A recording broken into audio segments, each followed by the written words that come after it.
Good evening. I'm Chris Turner, and I am going to be talking to you tonight, once we get moving here, about Canada's climate leadership, climate change action, global energy transition, our leadership in that field. And if you sort of roll the phrase around in your head, Canada's climate change leadership, I can anticipate, some of the possible responses depending on your point of view, your politics.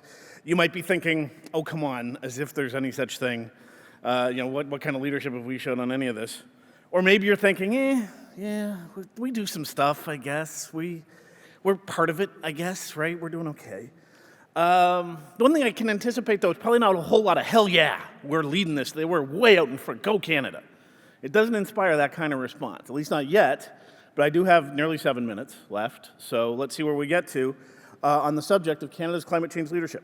It's very easy to see where that "oh, come on" response comes from, because you can kind of look at where we're at right now and say to yourself, this is not a picture of climate leadership. The best-selling private motor vehicle in the country, the Ford F-150, a very large, not terribly fuel-efficient truck.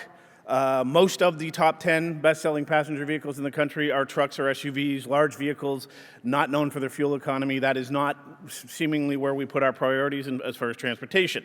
As many of us in the last generation or two, our preferred choice of residence, where we choose to make our lives, is in a single-family house in a sprawling suburb that can only really be accessed properly by private car.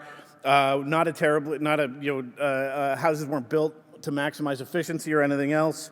Really not a lifestyle that you immediately look at and think there's some climate leadership for you.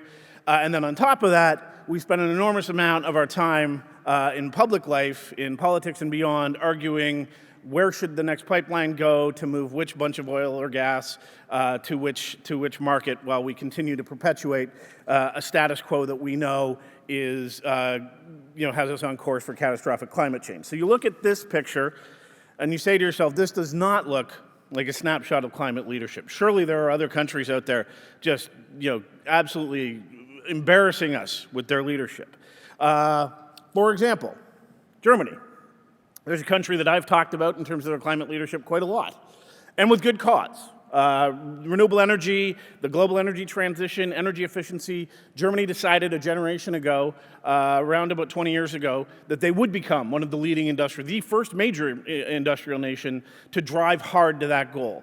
When they began, their electricity grid had less than 5% non-emitting sources on it. Now it's more than 40%. Very, very impressive. An achievement that was often scoffed at as potentially impossible, catastrophic to their economy to pursue, and here they are, 20 years along, showing real leadership in that role.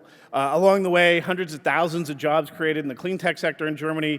The fact that solar panels are cheap the world over is largely thanks to German leadership, and so on and so on. So definitely you look at Germany and you think, now there's leadership. On the other hand, look closer at Germany, and what you'll find is they too are kind of mired in a little bit of tug-of-war with the status quo. In their case, for reasons that mainly had to do with sort of saving the sort of political skin of the government of the day, rather than phasing out coal from their electricity grid, they phased out nuclear. And that's meant that they've had to perpetuate the use of their coal, which they have quite a lot of domestically. And it's meant that their emissions are flat. And in fact, German leadership on the one front is sort of balanced now by the fact that they are still continuing to struggle along on another front.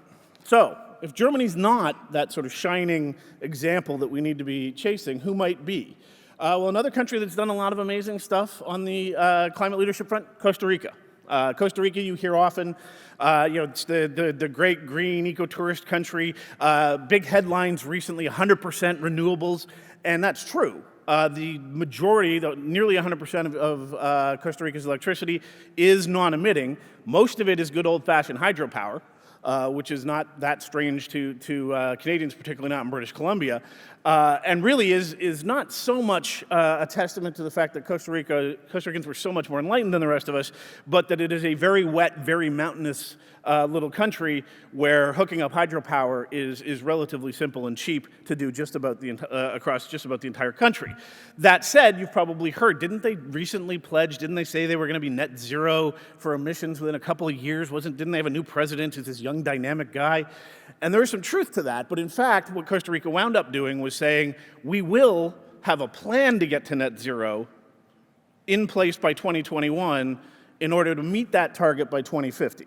And when you put it that way, it sounds a little less ambitious. And part of the reason why it sounds so much less ambitious is because the largest chunk of Costa Rica's emissions now come from transportation. And for most Costa Ricans, this is what transportation looks like. There are a few countries on Earth as car dependent, as internal combustion engine dependent as Costa Rica. The main population center, the capital San Jose, and surrounding cities that attach to it, entirely clogged with traffic, virtually 24 hours a day, it seems. They have said, oh, we are going to have fast, efficient LRTs. We're going to start construction on those in just a few years. But at present, there is one not terribly efficient passenger train running on a single track, heavy gauge track that was already there, and that took 12 years for them to get in place and get up and running. So while there's a lot to admire about the Costa Rican example, you look at it a little more closely, you're not necessarily seeing wild, out-of-control leadership. So what about Norway? There's another country you hear about that's been doing amazing leadership kind of stuff. Again, electric vehicles, they are absolutely the pace setter, no question. They are, investing their oil wealth in around the world. They're showing some really spectacular leadership in divesting from fossil fuels around the world. At the same time, Norway is also continuing to drill offshore for new sources of oil in the North Sea, continuing to consider the possibility of exploring the Arctic for even more oil. So again, you look at it a little more closely and you begin to think, maybe Canada's not as far from leadership as any of these other countries. Yes, our politics are a crazy muddle, pushing this way, pulling back the other. Yes, we're doing a lot of things wrong. There's no question about that. On the other hand, we are starting to get a few things right. We begin from the fact that 80% of our grid nationally is already non-emitting. We never think of it that way. We never put it all together and say, well, we've got all this hydropower and nuclear power and now some solar and wind across the country. And look at that, we have a 80+% non-emitting grid. We never talk about it as a national asset, let alone something to be proud of. But that's the fact of it. We begin from a place that Germany can only envy. On top of that, we have done a couple of things recently that are, in fact, making us a bit of an envy. We have a carbon price in place nationwide. We are phasing out coal nationwide. We have efficiency measures already built into provincial planning across the country that if we only did those efficiency measures and nothing else, we could hit a third of our Paris emissions goals by 2030. All this already in place, all this already being pursued, even as we sit around talking about all the things we do wrong. And in fact, Mark Jacquard of Simon Fraser University recently in the Globe and Mail wrote that he found that there was a consensus of foreign experts at the last IPCC meeting he attended who agreed that Canada had become a global leader in climate policy, that we were actually way out front. And so maybe part of the problem is that we're not talking about that side of Canada's pursuit of excellence quite enough. We're not talking about the fact that the passive house concept, which was developed originally in Canada and then got perfected by the Germans, is now moving back to places like Vancouver and buildings like this one, where you have a net zero house at apartment scale, and what's more, where every single building built in the province of British Columbia by 2032, new and retrofit, will be also net zero. And that's not an ambitious target or a lofty goal. There are actual measures in place, step by step, to get there. That is, in fact, true leadership. And I think we do need to be celebrating it a bit more. And in the interest of time, I'm going to skip past the talk about war footing or green Marshall plans or how to get to any of these.